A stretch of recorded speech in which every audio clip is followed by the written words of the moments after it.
Johnny G. Plate yang jadi menteri. Sikap PDI Perjuangan Nusa Tenggara Timur fraksi itu sudah jelas mendukung sektor pariwisata sebagai prime mover, dan dengan demikian menolak pertambangan ini di Manggarai Timur dan juga bahkan di NTT. Itu sikap fraksi PDI Perjuangan Nusa Tenggara Timur. Saya secara pribadi sebagai anggota Komisi 4 selalu bicara NTT itu nelayan ternak tani. Kalau mau bangun pariwisata, ya pariwisata di NTT itu perspektif dasarnya itu adalah konservasi, bukan eksploitasi, bukan pembongkaran.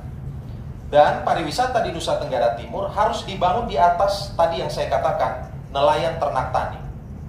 Perikanan dan kelautan, NTT adalah provinsi kepulauan, 71% NTT itu adalah laut. Nah, laut kita belum kita berdayakan.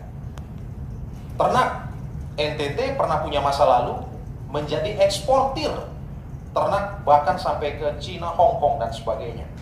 Dan kita punya potensi itu. Dan tentu juga NTT adalah pertanian. Kenapa? Ya pertanian itu kehidupan kita. Karena itu di Komisi 4 saya selalu bicara tentang pentingnya membangun 3 sektor ini. Maka ketika ada gonjang-ganjing ataupun keributan mengenai soal tambang ini, saya secara pribadi langsung mengambil positioning tegas. Secara pribadi saya langsung mengambil positioning tegas, menolak.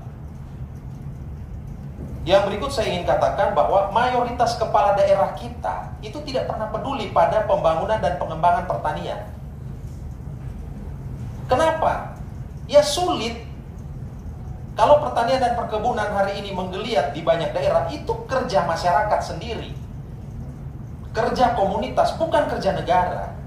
Negara tidak pernah hadir membangun pertanian. Maka, ketika kemudian dikatakan sektor pertanian itu sektor yang membawa kemiskinan, ya karena memang tidak pernah diurus. Dan paling gampang adalah mengeluarkan izin untuk investor, kemudian melakukan penambangan. Nah karena itu mungkin paradigma kita, mindset kita harus dibenarkan dulu. Betul, kemiskinan NTT yang ada di angka 21% itu adalah kemiskinan petani, kemiskinan di sektor pertanian. Tetapi ingat, kemiskinan NTT itu bukan karena banyaknya lahan tidur, bukan karena manusia tidur, tapi karena negara yang tidur panjang.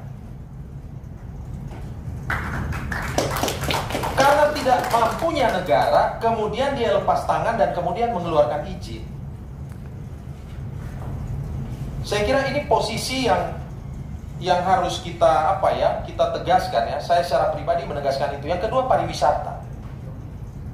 Ya pariwisata basisnya ya harus tadi yang saya katakan, pertanian, kehutanan, lingkungan hidup, perikanan, kelautan. Pariwisata dasarnya itu. Ada catatan mengenai pariwisata kita, persoalannya di NTT adalah tidak dibangun di atas fondasi ini. Sehingga hal sederhana, hortikultura misalnya, buah, sayur mayur, untuk di Labuan Bajo misalnya, kita datangkan dari Bima.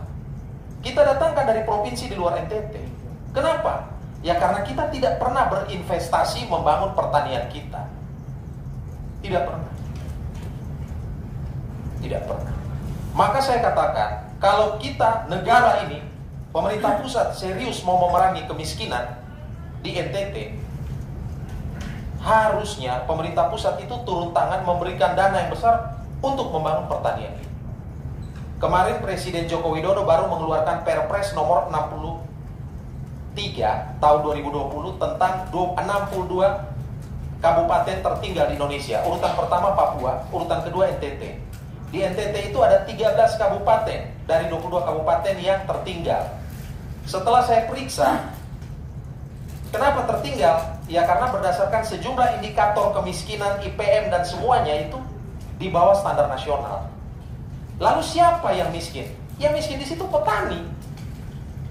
Petani. Masih untung dapil Bang Andre ini, NTT 1. Paling yang masuk di situ cuma Manggarai Timur. Di dapil saya NTT 2 dari 13 kabupaten kota, ada 10 kabupaten yang tertinggal di situ. Saya lalu membandingkan Kak Andre.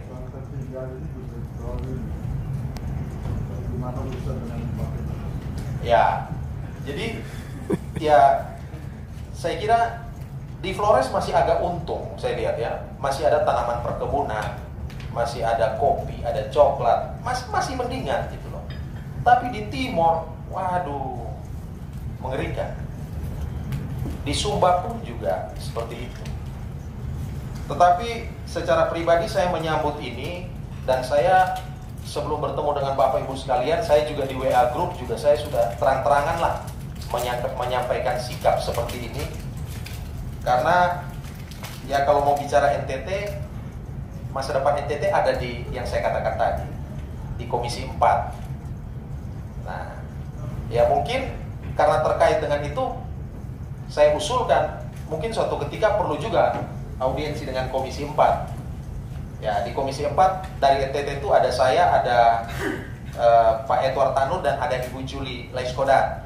Dan karena ini ada di NTT 1, ya mungkin Bapak Ibu bisa ngobrol terlebih dulu dengan Ibu Julie Laiskodat sebagai wakil rakyat dari dapil NTT 1. Mungkin itu Bang Andre yang bisa saya sampaikan.